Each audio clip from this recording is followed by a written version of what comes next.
বিসমিল্লাহির রহমানির রহিম। নবম শ্রেণীর সুপ্রিয় শিক্ষার্থীবৃন্দ, আসসালামু আলাইকুম ওয়া রাহমাতুল্লাহ। ইটস এমডি রহমানস টেকনোলজি চ্যানেলের পক্ষ থেকে তোমাদের শুভেচ্ছা ও স্বাগতম। প্রিয় শিক্ষার্থীরা, আজকে আমি তোমাদের ইসলাম শিক্ষা পাঠ্যপুস্তকের উপরই দ্বিতীয় অধ্যায়ের ক্লাস শুরু করব। দ্বিতীয় অধ্যায়ের শিরোনাম শরিয়াত এবং শরিয়াতের উৎস। তো এই বিষয়ে তোমাদের সামনে একটি ক্লাস আজকে নিয়ে আসছি। এই পাঠটা আছে তোমাদের পাঠ্যপুস্তকের 41 পৃষ্ঠা থেকে শুরু হয়েছে। শুরুতে এই পাঠের যে প্রশ্নটা আসবে স্বভাবত সেটা হলো শরিয়ত বলতে কি বোঝায় বা বোঝো, অথবা জ্ঞানমূলক প্রশ্ন এখান থেকে আসতে পারে শরিয়ত কি।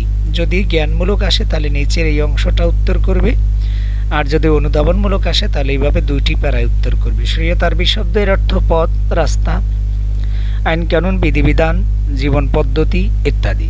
ইসলামী পরিভাষায় ইসলামী কার্যনীতি বা জীবন পদ্ধতিকে শরিয়ত বলে। এরপরে যে প্রশ্নটা আসবে সেটা হলো শরিয়তের বিষয়বস্তু পরিধি মূল্যায়ন করো, অথবা আসতে পারে শরিয়তের বিষয়বস্তু পরিধি অত্যন্ত ব্যাপক, ব্যাখ্যা করো। ইসলামী পরিভাষায় ইসলামী কার্যনীতি বা জীবন পদ্ধতিকে শরিয়ত বলা হয়। এটি হলো মানব জাতির জন্য সার্বিক ও পূর্ণাঙ্গ জীবন ব্যবস্থা। মানব জীবনের সকল বিষয়ের বিধিবিধান ও দিক নির্দেশনা এতে বিদ্যমান। এই সম্পর্কে মহান আল্লাহ বলেন, আল-ইয়াওমা আকমালতু লাকুম দীনাকুম ওয়া আতমামতু আলাইকুম নি'মাতি ওয়া রাদিতু লাকুমুল ইসলাম দীনা। অর্থ, আজ আমি তোমাদের জন্য তোমাদের দিনকে পরিপূর্ণ করে দিলাম, তোমাদের উপর আমার নিয়ামতকে সম্পূর্ণ করলাম এবং ইসলামকে তোমাদের জীবন বিধান হিসেবে মনোনীত করলাম। সূরা আল মাইদা আয়াত 3। মানুষের জন্ম থেকে মৃত্যু পর্যন্ত সকল কাজকর্মের যথাযথ দিক নির্দেশনা ইসলামে বিদ্যমান। যেমন ব্যক্তিগত, পারিবারিক, সামাজিক, সাংস্কৃতিক, রাজনৈতিক, অর্থনৈতিক ও আন্তর্জাতিক সকল বিষয়ে ইসলামে যথাযথভাবে বর্ণনা করা হয়েছে। এমনকি মানুষের মৃত্যুর পরবর্তী জীবন বা পরকালের অবস্থাও বর্ণনা করা হয়েছে ইসলামী শরিয়তে। সুতরাং বোঝা গেল যে মানুষের আপদ মস্তক সমস্ত দিক নির্দেশনা ইসলামে বিদ্যমান। তাই বলা যায় ইসলামী শরিয়তের বিষয়বস্তু পরিধি অত্যন্ত ব্যাপক। এরপরে যে প্রশ্নটা প্রিয় শিক্ষার্থীরা আসতে পারে সেটা হলো মুসলিম মনীষীগণ শরিয়তের বিষয়বস্তুকে কয় ভাগে ভাগ করেছেন। এক্ষেত্রে তোমরা শরিয়তের সংজ্ঞাটা আগে দিয়ে দেওয়ার চেষ্টা করবা। মুসলিম মনীষীগণ শরিয়তের বিষয়বস্তুকে প্রধান 3টি ভাগে ভাগ করেছেন। 1 নম্বরে আকীদা বা বিশ্বাসগত বিধিবিধান, 2 নম্বরে নৈতিকতা ও চরিত্র সংক্রান্ত রীতিনীতি, 3 নম্বরে বাস্তব কাজকর্ম সংক্রান্ত নিয়মকানুন। বস্তুত মানুষের সব ধরনের আচার আচরণ, চিন্তা চেতনা উপরিউক্ত 3টি বিষয়ের আওতাভুক্ত। ফলে মানুষের আর্থ, সামাজিক, সাংস্কৃতিক, রাজনৈতিক, ধর্মীয় সকল কাজই শরিয়তের অন্তর্ভুক্ত। শরিয়তের নির্দেশনার বাইরে কোনো কাজেই ইসলামে মুসলমানদের জন্য নেই। চলো এরপরে যে প্রশ্নটা সেটা হলো আমাদের শরিয়ত অনুসরণ করা আবশ্যক কেন, অর্থাৎ আমরা শরিয়ত মানব কেন, কেন আমাদেরকে শরিয়ত মেনে চলতে হবে, এই ধরনের প্রশ্ন এখানে আসে। তো এটা সাধারণত অনুধাবন ওই উচ্চতর দক্ষতামূলক প্রশ্নের ওখানে থাকবে। ইসলামিক কার্যনীতি বা জীবন পদ্ধতিকে শরিয়ত বলা হয়। মানব জীবনে শরিয়তের গুরুত্ব অপরিসীম। শরিয়ত হলো মহান আল্লাহ ও তার রাসূলের প্রদত্ত আদেশ, নিষেধ ও বিধিবিধান। সুতরাং শরিয়ত মেনে চললে আল্লাহ তাআলা ও তার রাসূল খুশি হন। অন্যদিকে শরিয়ত অস্বীকার করা আল্লাহ এবং তার রাসূলকে অস্বীকার করার নামান্তর। তাহলে একটা এমসিকিউ কিন্তু এখানে, কাকে অস্বীকার করলে আল্লাহ এবং তার রাসূলকে অস্বীকার করা হয়? কোন মুসলমান এরকম কাজ করতে পারে না। এমনকি শরিয়তের এক অংশ পালন করা আর এক অংশ অস্বীকার করাও মারাত্মক পাপ, কুফর। এই মর্মে আল্লাহ তাআলা বলেন, আফাতুমিনুনা বিবাদিল কিতাবি ওয়া তাকফুরুনা বিবাদ ফামা জাযাউ মান ইয়াফআল যালিকা মিনকুম ইল্লা খিজয়ুন ফিল হায়াতিদ দুনিয়া ওয়া ইয়াওমাল কিয়ামাতি ইউরাদ্দুনা ইলা আশাদ্দিল আযাব। তবে কি তোমরা কিতাবের কিছু অংশ বিশ্বাস করো আর কিছু অংশ প্রত্যাখ্যান করো?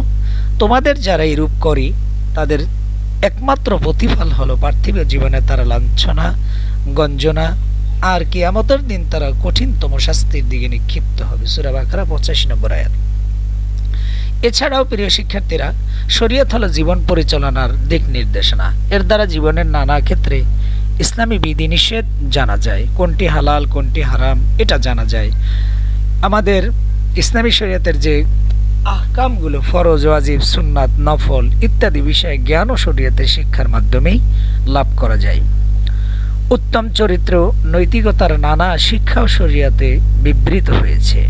সুতরাং সুষ্ঠু সুন্দরভাবে জীবন পরিচালনার জন্য শরীয়ত অপরিহার্য, শরীয়তের বিকল্প নাই। তাই অবশ্যই প্রত্যেকটা মুসলমানকে শরীয়তের পাবন্দী হয়ে শরীয়ত মেনে জীবনযাপন করতে হবে। যেমন শরীয়তের ইবাদতের পদ্ধতি, সালাত, সাওম, যাকাত, হজ কিভাবে, কোথায়, কখন আদায় করবে তাও বর্ণনা করা হয়েছে।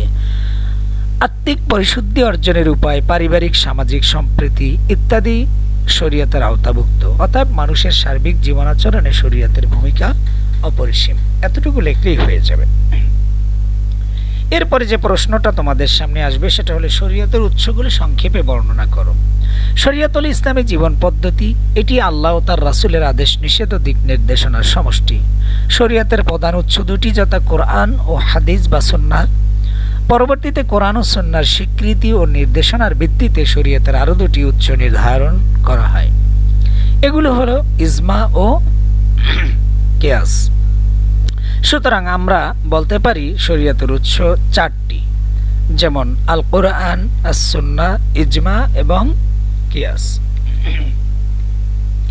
মূল্যায়নের জন্য প্রিয় শিক্ষার্থীরা কিছু জ্ঞানমূলক প্রশ্ন নিয়ে এসেছি। দেখো, শরীয়ত কি?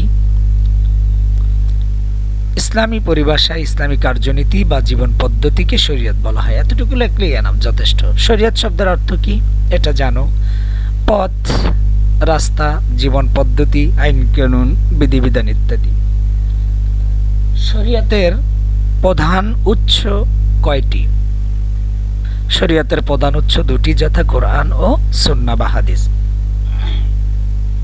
শরীয়তের উৎস মোট কয়টি?